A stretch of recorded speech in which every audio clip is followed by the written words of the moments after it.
Cette vidéo sera consacrée à la définition d'un local.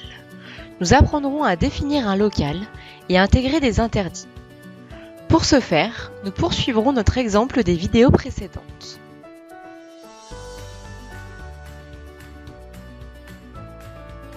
Après avoir renommé mon local, Conda 3D propose un écran de définition séparé en plusieurs zones. Type de locaux, dimensions, débit, température.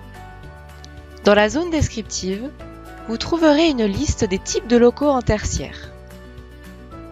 Ce choix vous fait gagner du temps puisque le logiciel propose automatiquement la vitesse terminale du jet en fin de portée et le niveau de pression acoustique maximale autorisé. Évidemment, vous avez toujours la possibilité de modifier ces informations. Ensuite, nous allons saisir les dimensions de notre local. Il est très important d'indiquer précisément ces dimensions puisqu'elles permettront de sélectionner le diffuseur le plus adapté au local.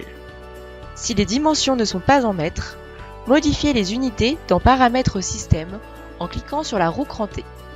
Dans ce bloc, vous indiquerez votre débit de soufflage, d'extraction ou de transfert. Il est également très important d'indiquer précisément ces débits, cela conditionnera la bonne sélection des terminaux. Dans le cas de la ventilation d'un local, attention de bien prendre en compte la réglementation. Un bloc est réservé aux températures. Celles-ci ont déjà été modifiées dans la gestion de projet, mais vous pourrez toujours les modifier ici.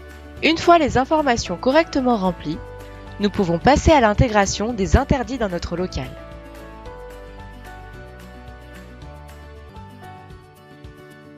L'intégration d'un interdit peut s'avérer être très utile pour prendre en compte une caractéristique spécifique du local, déviant potentiellement le jet d'air, ou dans le but de donner une autre forme au local, comme un L par exemple.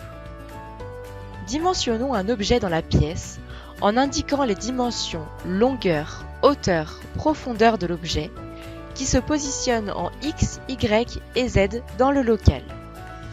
Ajoutons-le en cliquant sur l'icône plus. Nous venons de créer un poteau. Nous allons également créer une poutre. Afin de le positionner dans le local, deux écrans nous aident. L'écran de gauche affiche la vue du dessus et l'écran de droite représente la vue de face. Je peux le déplacer avec ma souris ou avec les touches du clavier. Les deux vues sont synchronisées.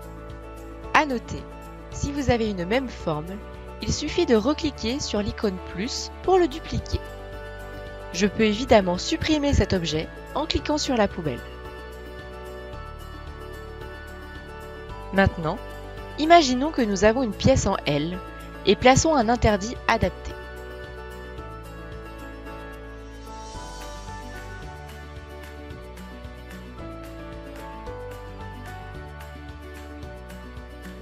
Validons l'interdit.